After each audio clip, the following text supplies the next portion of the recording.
हिमाचल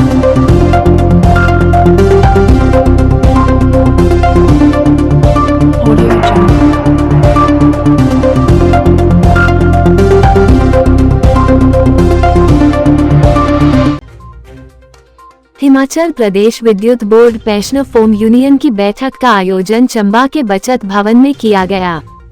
इस बैठक में सेवानिवृत्त विद्युत कर्मचारियों की मांगों और समस्याओं पर चर्चा की गई। वहीं इस बैठक में सेवानिवृत्त कर्मचारियों को पेंशन संबंधी पेश आ रही समस्याओं पर चर्चा की गई। वहीं सरकार द्वारा हाल ही में 125 यूनिट बिजली फ्री दिए जाने के फैसले को लेकर नाराजगी जाहिर की गई। सेवानिवृत्त कर्मचारियों का कहना है कि सरकार के इस फैसले से विद्युत बोर्ड की आर्थिक स्थिति खराब होगी और इसका सीधा नुकसान सेवानिवृत्त और बोर्ड में काम कर रहे सभी कर्मचारियों पर पड़ेगा। सिंह मंडियाल, जनरल सेक्रेटरी, विद्युत बोर्ड पेंशनर फॉर्म HP की तरफ से आज हम डिस्ट्रिक्ट चंबा के बचत भवन में तमाम चंबा के रिटायर्ड विद्युत कर्मियों के साथ एकत्रित हुए हैं। विद्युत board pensioner form retired pension धारियों की और फैमिली पेंशन धारियों की डिमांडों को सरकार के समक्ष और प्रबंधक वर्ग के समक्ष रखने का काम करता है। इसमें जितनी भी डिस्क्रिमिनेशन आपस में हो रही है, जो रिवाइज्ड पेंशन के अभी ऑर्डर हुए, सरकार ने बहुत जल्दी इसको इम्प्लीमेंट कर दिया गया, लेकिन विद्युत बोर्ड में अभी तक भी इम्प्लीमेंट नहीं हुए हैं। जो विद्युत बोर्ड के रिटायरी हैं उनके पेंशन केसेस ओवर डिले हो चुके हैं। यहाँ चंबा में भी बहुत सारे सेवानिवृत्त कर्मचारियों के पेंशन केस तैयार नहीं किए गए हैं और डिले संभावित है।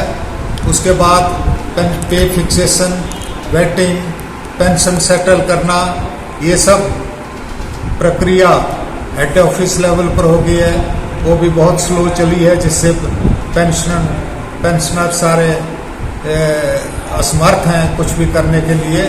तो ये तय किया गया कि पूरे स्टेट में ऑर्गेनाइज करके एक सशक्त बॉडी खड़ी की जाए जो विद्युत बोर्ड के सेवानिवृत्त कर्मचारियों की मांगों को समय समय पर उठाती रहे।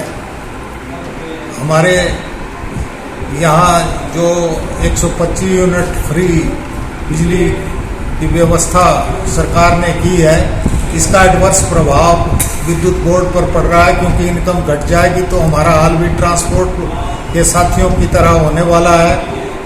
ट्रांसपोर्ट में भी पेंशन रुक के मिल रही है। जब वो संघर्ष करते हैं तो पेंशन मिल जाती है, एक महीने की डाल दी जाती है, दूसरा महीना खाली हो जाता है। ये हालत बिजली बोर्ड में भी होने वाली है। तो हम मिलकर के सरकार की इन नीतियों का, जहां पब्लिक सेक्टर अंडरटेकिंग को डिसमेंटल करने की बात की जा रही है और किए जा रहे हैं, इसी तरह अभी हाल ही में पार्लियामेंट में जो विद्युत विधेयक अमेंडमेंट एक्ट संशोधन एक्ट लाया गया है वो पेंडिंग है। पीछे किसानों के एजिटेशन की वजह से थोड़ा डेफर हो गया था, अब सरकार दोबारा उसमें एक्टिव हो गई है। अगर वो इम्प्लीमेंट हो जाता है तो सारा बिजली बोर्ड प्राइवेट प्लेयर्स के हाथ में दे दिया जाएगा। पेंशन पेमेंट की कोई एजेंसी नहीं रहेगी, जिससे सारे पेंशनर सफ़र होंगे और पेंशन नहीं मिल पाएगी। तो हम इन सब बातों का विरोध करने के लिए आज चंबा की घाटी में आज उपस्थित होकर के सभी विद्युत बोर्ड के सेवानिवृत्त कर्मचारियों के साथ संघर्ष का बिगुल उठाने के लिए एकत्रित हुए हैं। और इसी के साथ जो उनकी इंडिविजुअल डिमांडें हैं, अभी हाल ही में जो 5, 10, 15% की वृद्धि पेंशन लाउंस के रूप में 65, 70 और 75 साल प्राप्त करने के बाद होनी थी, सरकार ने उसकी घोषणा की थी, लेकिन उसके ऑर्डर सरकार में नहीं हुए हैं। और जो ऑर्डर सरकार में हो भी गए हैं, जैसे प्री 2016 के पहले के पे मैट्रिक्स के ऑर्डर, वो अभी बिजली बोर्ड ने इम्प्लीमेंट नहीं किए हैं और हम मांग करते हैं कि ये सब ऑर्डर्स इम्प्लीमेंट हो